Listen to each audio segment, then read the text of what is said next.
সুন্দরবন আসছি পাহাড়ের ঝর্ণায়, দেখেন পানি পড়তেছে কেমনে পাহাড় থেকে, খুব ভালো লাগে।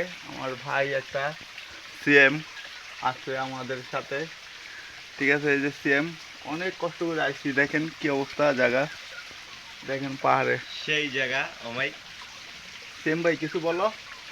যে আমরা আসছি, আমরা অনেকে টাকা খরচ করে আসে, আর আমরা বিনা টাকায় আমরা ঘুরতে আসার সুযোগ পাই, আমরা ঘুরি না। তবুও কাজের ফাঁকে অনেক মানে একটু আসলাম ঘুরতে। দেখেন কি ওই এলাকা সুন্দর লাগছে ভাই। ঝর্ণা, কি সুন্দর দেখেন ঝর্ণা, পানি পড়তেছে, ঠিক আছে।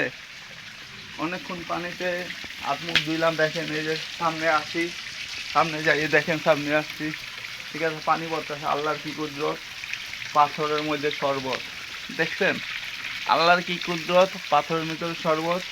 আমরা সরাসরি পাহাড়ের ভিতরে এসে পড়ছি, দেখেন কি কত সুন্দর গাড়া, পানিটা আস্তে আস্তে করে দেখছেন, নারীর গাড়াটা দেখছেন কি অবস্থা, পাথর, আল্লাহর কি কুদরত, পাথরের ভিতরে শরবত।